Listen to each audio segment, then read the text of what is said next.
Shalom, Boker Tov.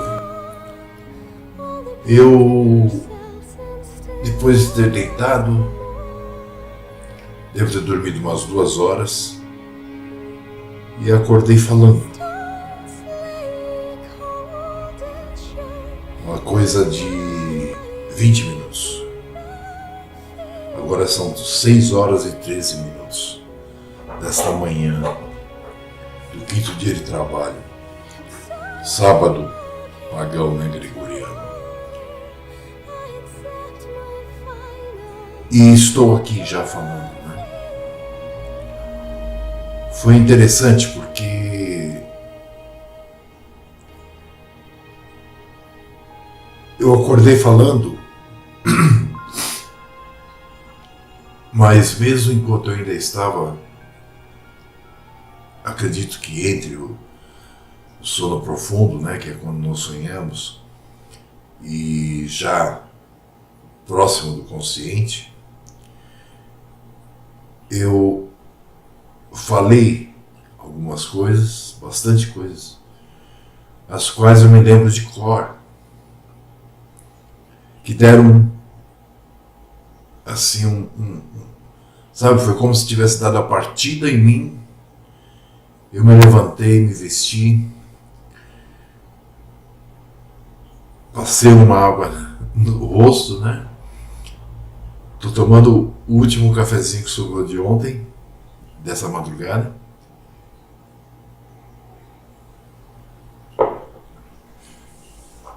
Que eu não quero esquecer, né, o formato da coisa. Não que o sonho tenha me trazido a coisa. Como vocês sabem, eu não creio nisso. Mas as palavras,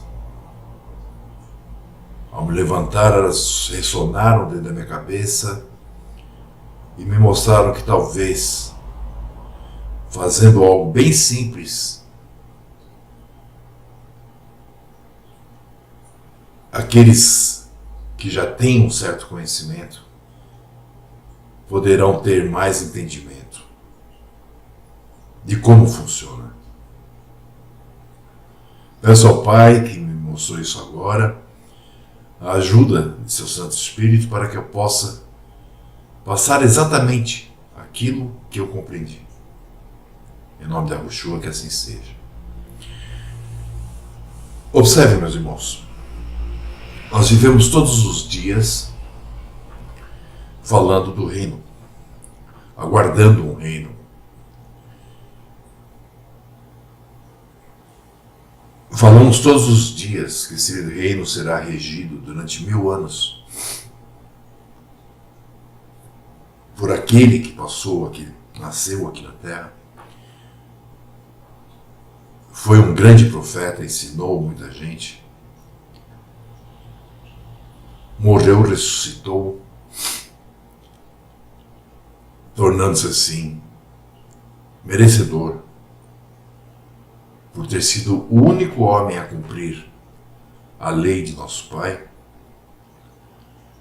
de ser o rei durante o milênio. Observem, ele, quando vivo, apesar que está vivo hoje, mas eu digo quando estava aqui na Terra conosco, na mesma condição, ele enfatizava muito que o Filho do Homem não tinha vindo para ser servido, e sim para servir. Ficaria muito estranho, né? Alguém que prega o tempo todo que está aqui para servir, de repente retornar como rei. Porque na mentalidade humana, um rei, ele só tem regalias. Mas na mentalidade de nosso Pai, na mentalidade do nosso povo e nos ensinos do Taná e da Brit Hodesh, eu digo Hodesh porque não aconteceu ainda a nova aliança, né? Então é a aliança que foi renovada, né, pelo derramamento do sangue do Mashiach, nós podemos ver que não cabe, né, senhores do povo. Eu vou ler um texto. Eu não marquei nada, eu acordei e estou falando, mas eu abri minha Bíblia e me veio esse texto. Ele está contido em Irmiyahu, né, Jeremias 7:24, que diz assim: mas não ouviram, nem inclinaram seus ouvidos, mas andaram nos seus próprios conselhos, no propósito do seu coração malvado, e andaram para trás e não para diante.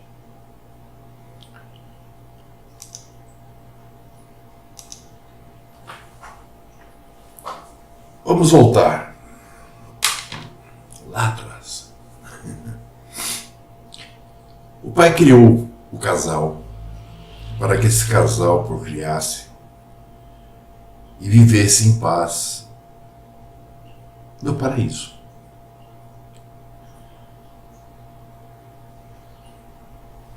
Ele visitava esse casal todos os dias para ensinar-lhes como viver neste lugar. Nós vemos isso, né, pelo fato de ser tão conhecido, né, que havia um senão. Mas não comereis da árvore do bem e do mal. E nós percebemos que esse casal não era eterno, porque existia um fruto da vida que fazia manutenção para que eles pudessem ir sobrevivendo saudavelmente.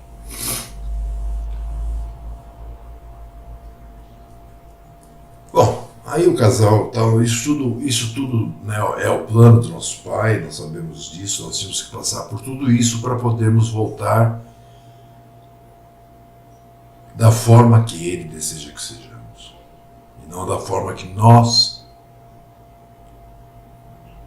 buscamos ser, né? O que eu quero dizer é o seguinte: o próprio pai lidava com o homem, o próprio pai governava o homem, o próprio pai ensinava o homem, o próprio pai acabava servindo ao homem, porque lhe dava o alimento, lhe dava a vestimenta, lhe dava aquilo que era necessário. Isso nós vemos muito claro em Matitiahu 6, né? Yahushua, em seu famoso discurso do monte, que eu não sei se foi no monte ou se foi no baixo, que você pode ver que em dois livros diferentes, um fala uma coisa, outro fala outra, né?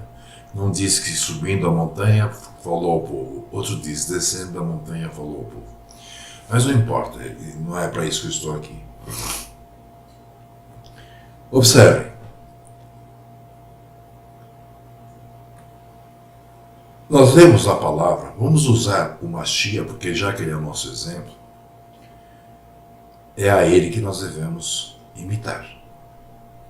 Não é a nenhum rabino, não é a nenhum judeu, não é a nenhuma pessoa de outra tribo. Nós temos que pensar no Mashiach, porque ele é o exemplo. Mas voltemos. Quando o povo atravessou o Rio Jordão e entrou na Terra Prometida e foram ganhando terras e tudo mais, né, ganhando, digo, na força, né? Basta ler ali Josué, né, e Yahushua, que vocês vão ver que foi uma batalha muito árdua, né, para conseguirem aquelas terras. Inclusive, sendo Josué chamado a atenção de Josué pelo próprio pai, né? Porque ele não fez exatamente tudo o que deveria ter feito. Ele tinha que ter conquistado todos aqueles povos. Então, deixar alguns povos ali abriu margem para que aquele povo santo que o pai estava criando, que não teria que ter comunicação, que não teria que trocar informações, que não teria que aprender nada dos demais povos, que já haviam atingido uma estatura de maldade, por isso que eles estavam sendo retirados dali, né? E estava sendo colocado Yashuru, o povo criado, a nação criada por Yahu, né?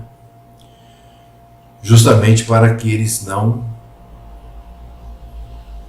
se perdessem. Observem, quando estavam no deserto, Moshe já não aguentava mais.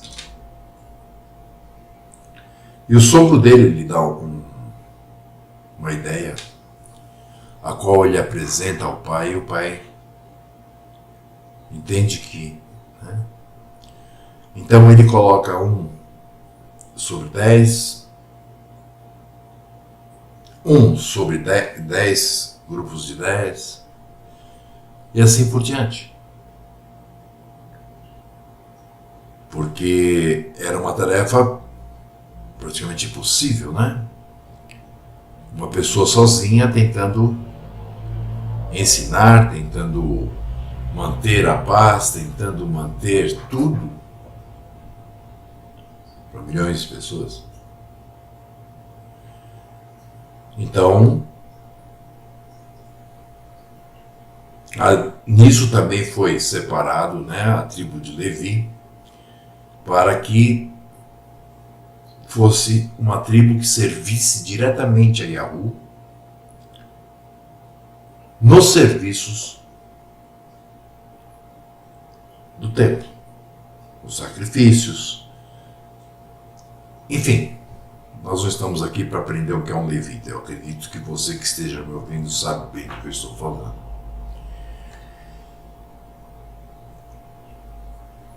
Quando conseguiram chegar na Nova Terra, mas não conseguiram praticar tudo que o pai havia mandado, né? Começou a acontecer aquilo que o pai disse que aconteceria. Claro, tudo que o pai disse que vai acontecer, acontece porque já está escrito e tudo é predeterminado pelo pai. O povo começou a observar os povos vizinhos. Todos os povos vizinhos, eles tinham um templo nas cidades, com os seus sacerdotes, assim como o nosso povo tinha os sacerdotes, né? Mas o templo era uma cabana, uma barraca, e o pai não pretendia transformá-lo num edifício de pedra.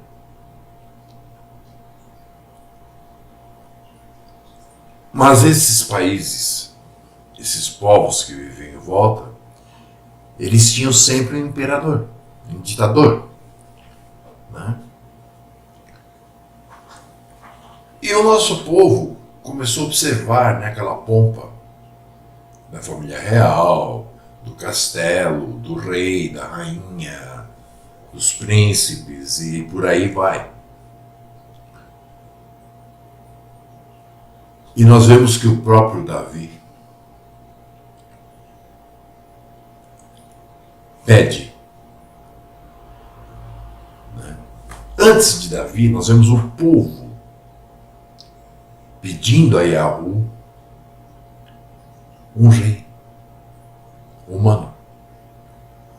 Observe, eles tinham como rei, senhor no bom sentido, né? Por favor. Yahu.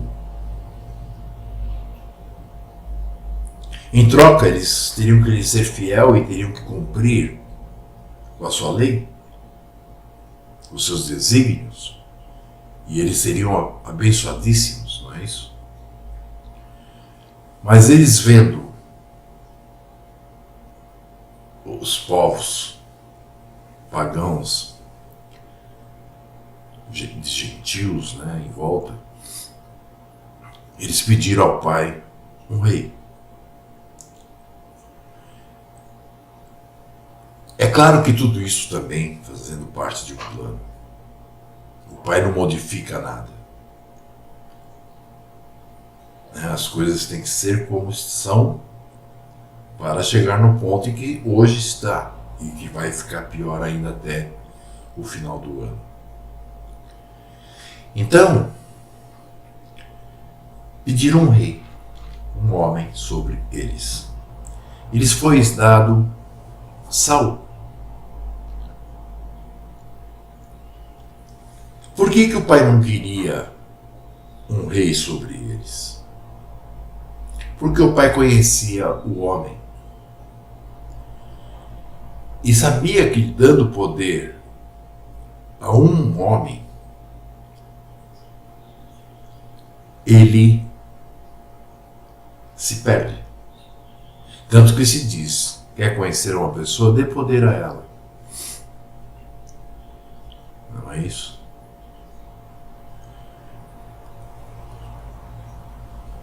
Aí houve tudo que houve, foi colocado pelo próprio Yahu, então, David, né, como rei. E David pediu ao pai, depois de vencer muitas outras batalhas, inclusive de conseguir, né, obter para o povo a cidade de Jerusalém, né,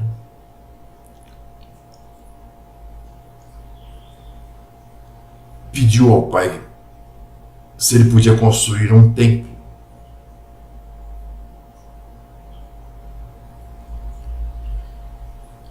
E o pai disse não.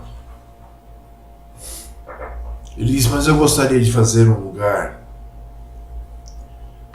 bonito, um lugar bem feito, não uma barraca, onde o senhor pudesse habitar.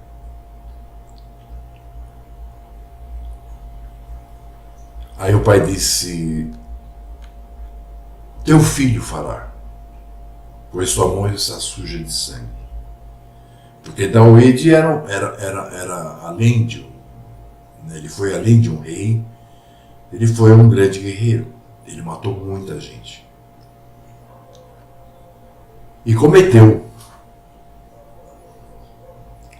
pecados que lhes foram perdoados porque ele, assim que os cometia, que percebia que tinha cometido, ele já caía ao solo e pedia perdão ao pai.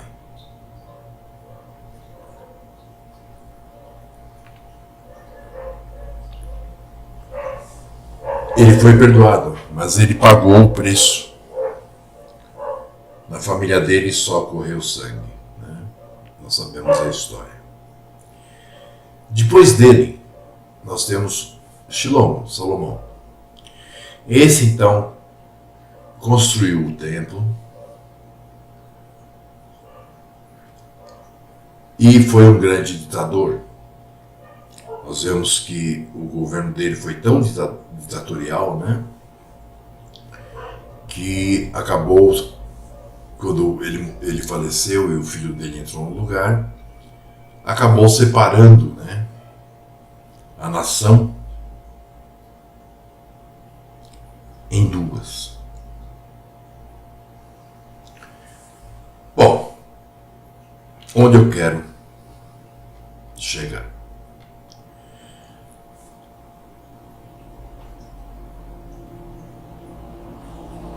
Nesse discurso que eu fazia perante alguns irmãos,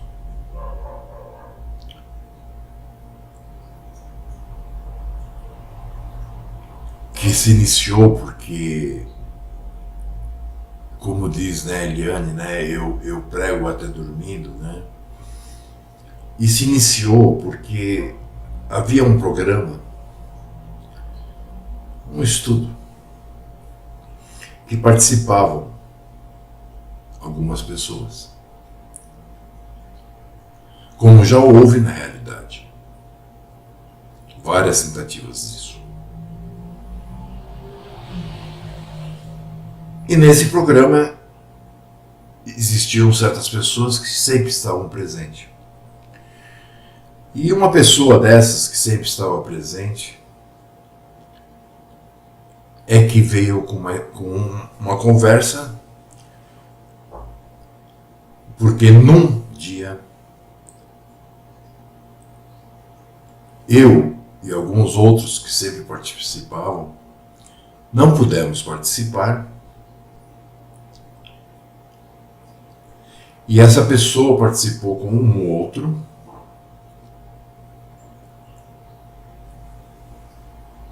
Isso não aconteceu, isso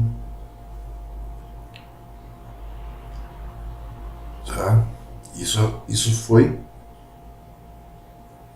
um sonho.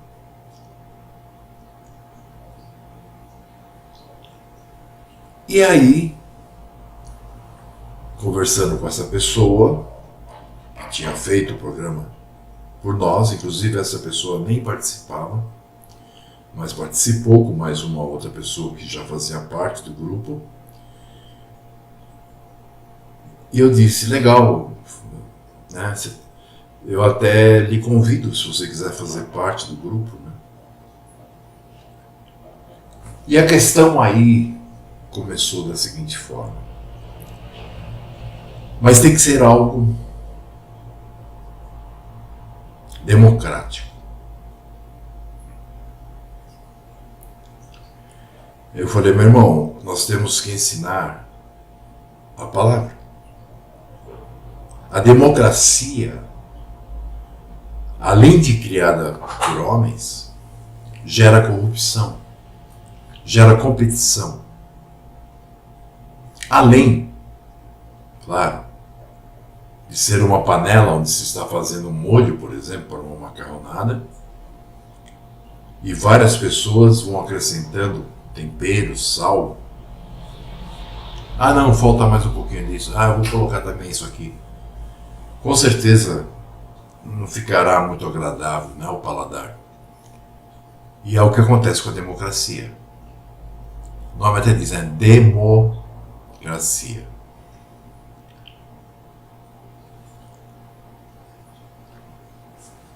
O contrário disso, nós temos a ditadura, que é quando a vontade de um homem impera sobre todo um povo.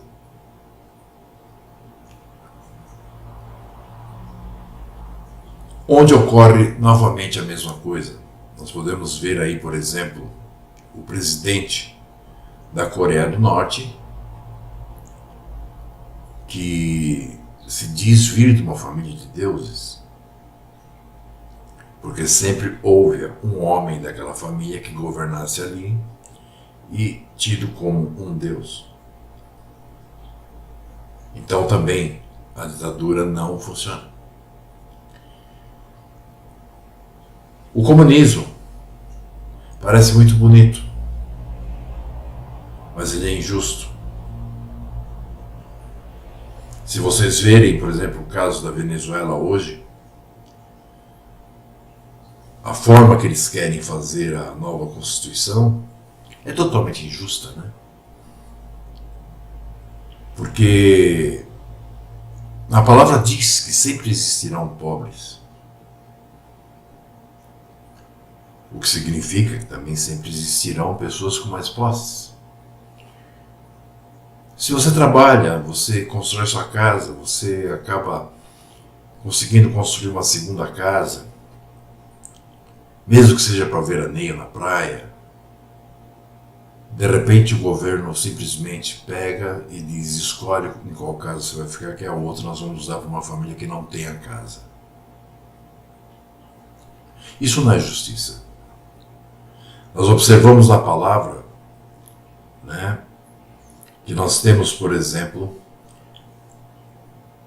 a cada 50 anos o ano jubileu, onde até o que foi vendido,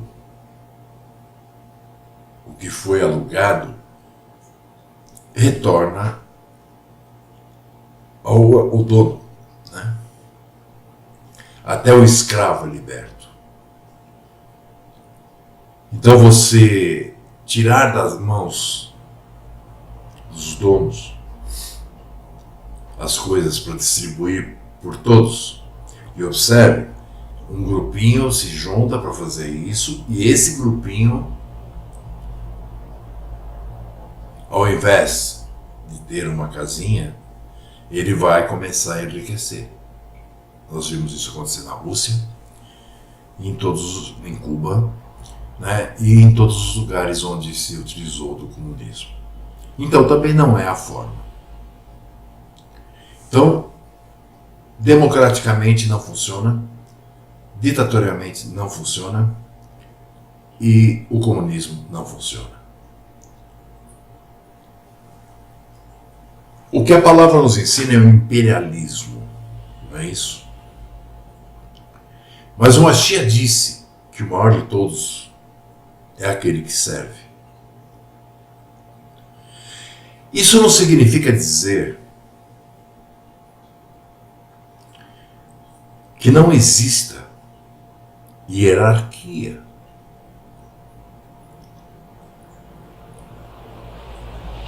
Observem, nós temos o Pai, Yahu, nós temos Yahushua, que é o primeiro homem a ser ressuscitado e receber o corpo incorruptível, nós temos o povo,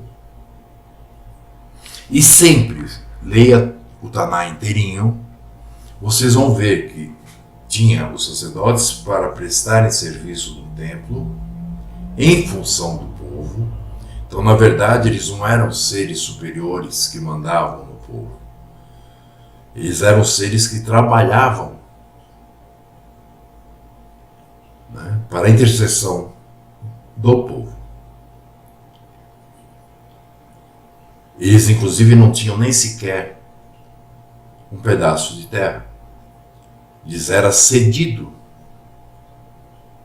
lugares onde eles formaram as cidades, né, mais próximos de cidades que ficassem longe de Jerusalém, justamente para poder receber o dízimo das colheitas, o dízimo dos agropecuários, né, as ofertas, etc, etc, etc, das quais vivia esse povo, e eles pegavam os 10% melhores do que eles tinham recebido e enviavam para o templo, para que pudessem os sacerdotes viverem também, tanto o alimento como o dinheiro. Mas não é isso também a razão desse pequeno estudo. Aí veio o Mashiach. E ele dizia, o Filho do Homem veio para servir, não para ser servido. Mas ele ensinava o povo, e dentre esse povo que ele ensinou, ele escolheu 12 homens, o que nós chamamos de emissários, né? Aos quais, além do ensinamento da palavra, ele passou a ensiná-los a ensinar.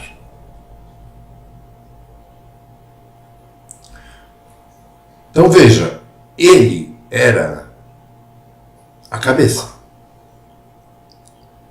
mas ele servia tanto ao povo como ele servia a esses homens. Nós vemos, né, em passagens que ele mandou esses 12 homens, de 2 em 2, em cidades circunvizinhas ali, né, de Jerusalém, né, dentro da própria Judéia, para irem pregar o reino. Depois ele enviou mais 70 homens, né, ou seja, aqueles 12 mais 58.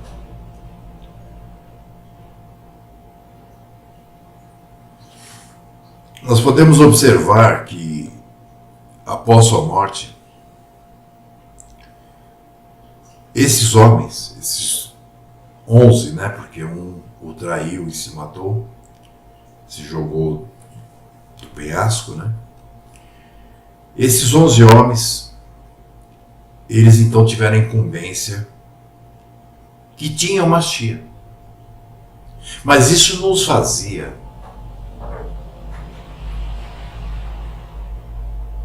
governo. Isso fazia com que eles tivessem que se dedicar. Isso fazia com que eles tivessem que viver a favor dos outros.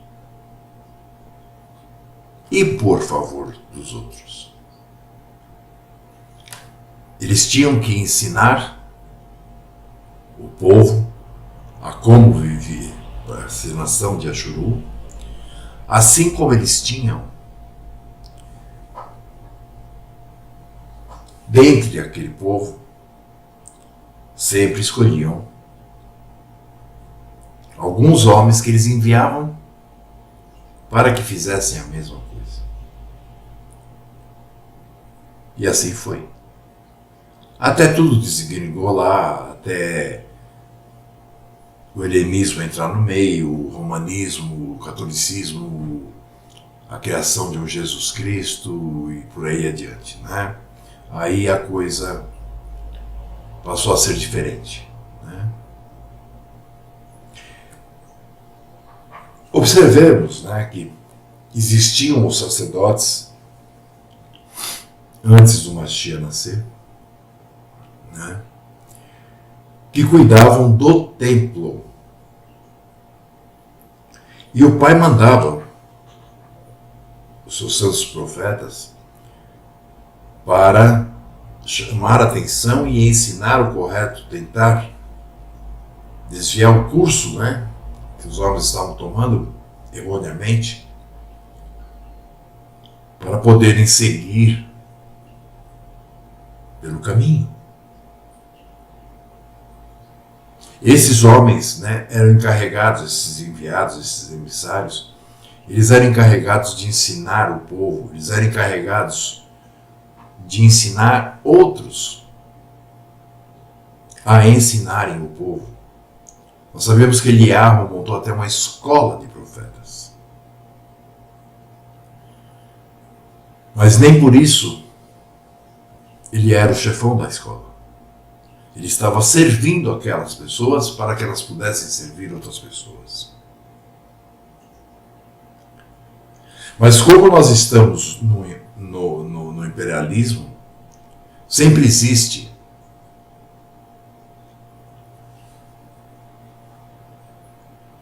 o que nós chamamos de hierarquia. No nosso povo, essa hierarquia era constituída por respeito, por comando, por conhecimento e por idade.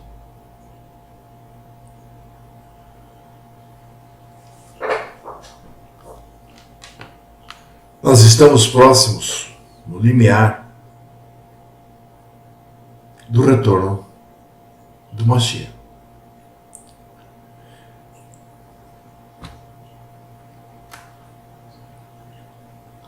Com certeza, o Pai tem enviado os escravos fiéis e discretos, que são homens que são chamados para se dedicar ao trabalho de mostrar para o povo o que é a verdade, a palavra, o trabalho de treinar outros. Mais claro do que a Yahushua foi em Mateus 28, 19, 20. Ide e pregai, fazendo discípulos. Não é isso? Ensinando tudo o que vos ensinei.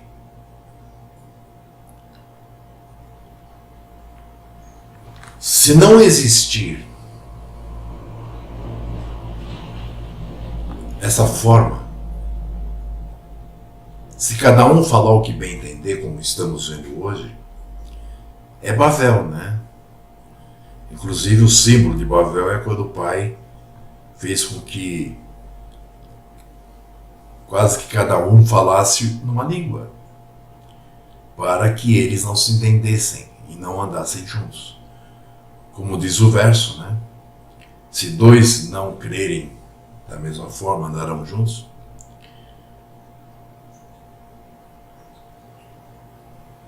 Então, muitas vezes, né?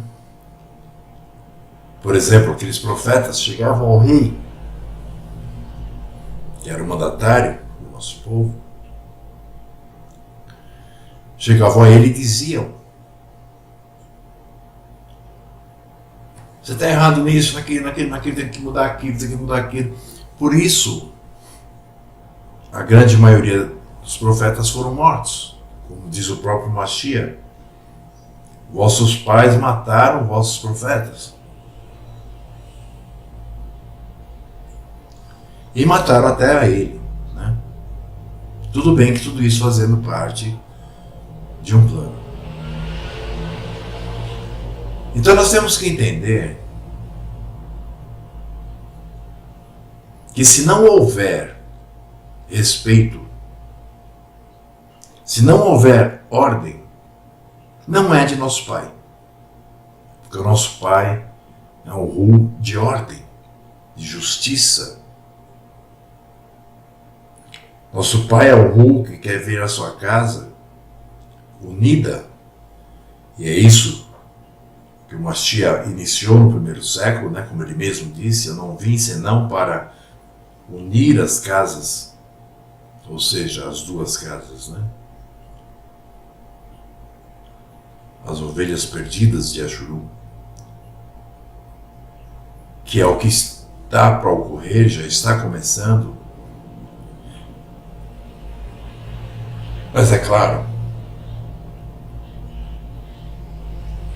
assim como no tempo dos profetas, o Pai usa emissários. Assim como no tempo dos profetas, o Pai usa esses emissários para pregarem ao povo e para ensinarem outros a cuidarem de outros.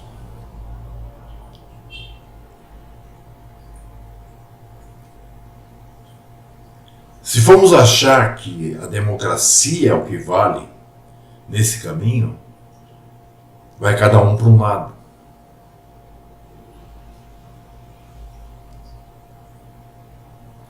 E sinceramente, não tem lugar para isso no imperialismo.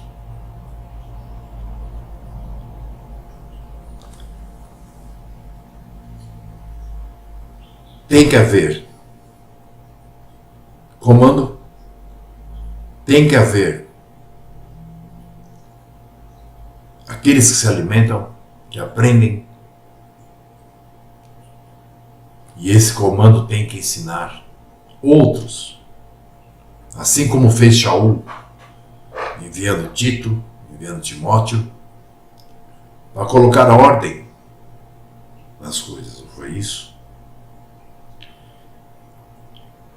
E nessa ida de Timóteo, ele disse muito claramente para Tito também, que ele pegasse, não neófitos, mas os anciãos, as pessoas que tivessem mais conhecimento, e os colocasse sobre o povo, sobre, não no sentido de governar, de mandar, não, para servir ao povo.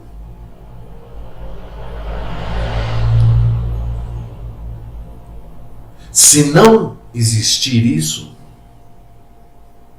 nós não só estaremos não cumprindo a palavra,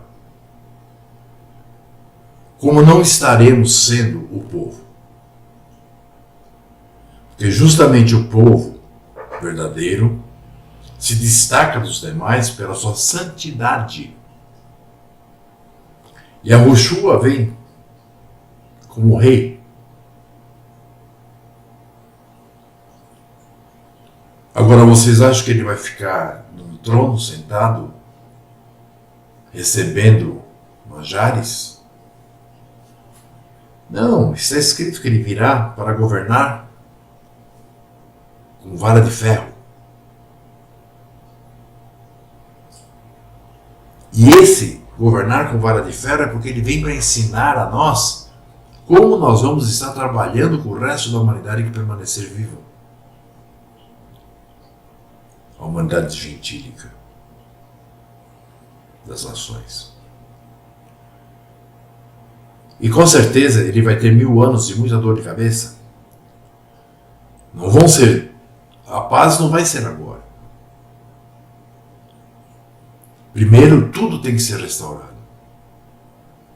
Observem que mesmo assim, acabado os 1000 anos, existe uma rebelião, onde muita gente vai participar. O que significa que durante 1000 anos não foi possível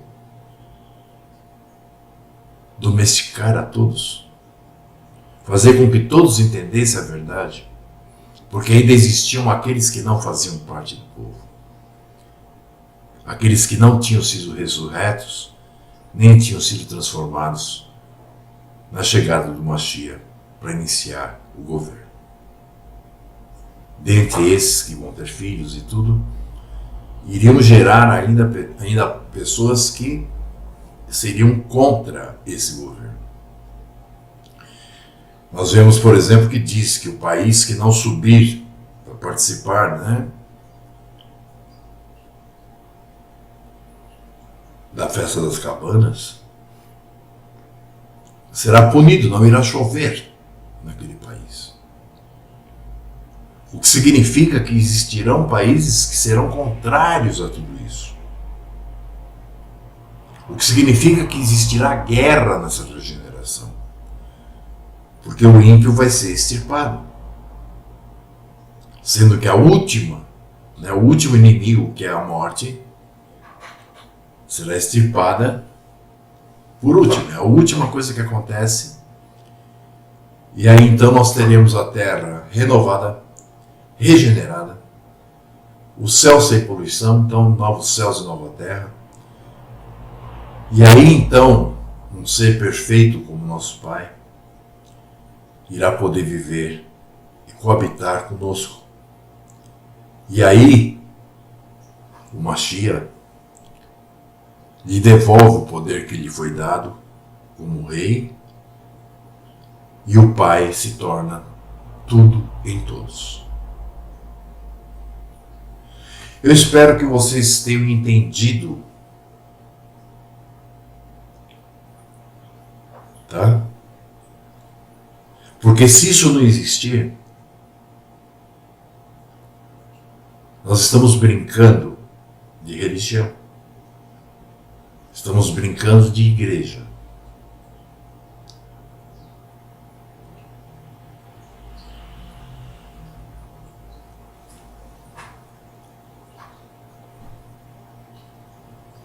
Isso não é uma imposição. Isso tem que ser assim. Isso é a palavra. Você quer fazer parte do povo? Você acha que você é parte do povo? Então você tem que seguir o Código Penal do nosso povo, que é a lei, e você tem que seguir a Constituição, que é o Taná. E lá nós aprendemos isso que eu acabei de dizer, nesses últimos 40 e poucos minutos. Eu espero que isso que eu disse sirva para alguma coisa.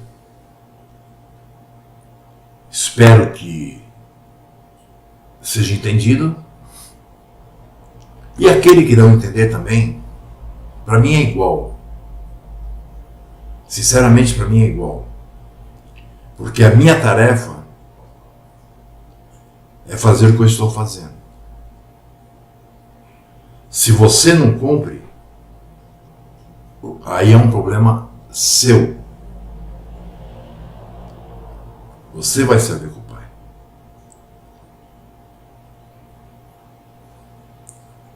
Da mesma forma que eu luto, e como luto, porque, sabe, eu estou vendo pessoas que estão aí passando algumas dificuldades e estão aí desesperando, né? Bom, meus irmãos, eu e minha esposa, Eliane, minha companheira, carne da minha carne, nós estamos há 15 anos passando por despejos, por coisas assim. Justamente para que possamos nos manter em pé durante as tribulações. Nós temos que servir. E dentro desse servir, nós temos que ensinar a obediência ao nosso Pai. E dentro dessa obediência ao nosso Pai, existe o respeito e a obediência àqueles que foram colocados para assim servir.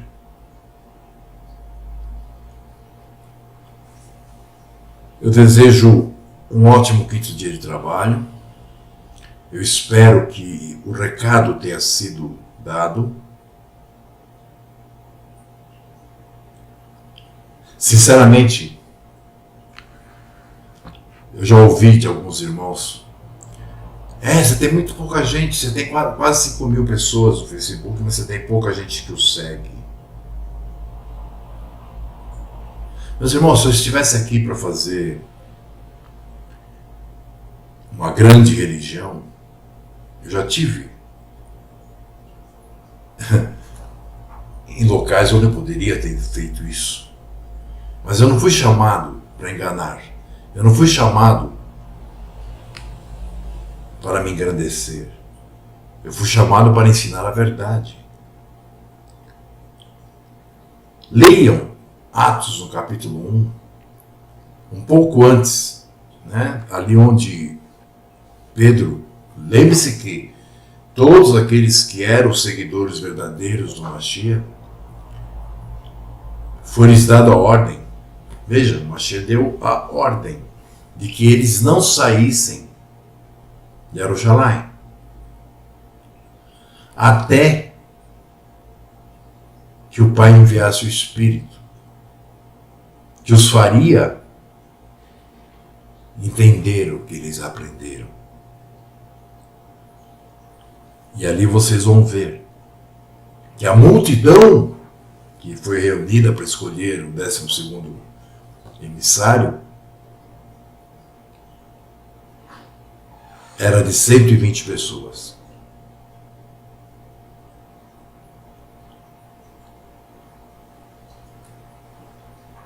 O Mashiach pregando, andando sobre a água, curando, ressuscitando, etc, etc. Tenham um ótimo dia, fiquem na paz e vamos trabalhar unidos. Aqueles que quiserem, quem não quiser, boa viagem. Se eu ganhasse por pessoas, então eu ia trabalhar com o bispo. Mas não é esse o interesse do Pai quando enviou a função a mim e a minha esposa de nós estarmos ensinando. Ok? Então, Shalom, Boker Tov. Eu vou agora renderizar isto e já colocar no ar. Não sei nem o nome que eu vou pôr ainda. Tá? Desejo a todos então a paz e a Yahushua HaMashiach e que tenham entendimento. E que aqueles que não tiverem entendimento, que se afastem. Porque eu vou começar a afastar os que não têm. Nós estamos na hora de dividir, não de unir. Dividir para poder unir. Unir os verdadeiros. Ok? Então, beijo na testa, beijo no coração. Shalom, shalom.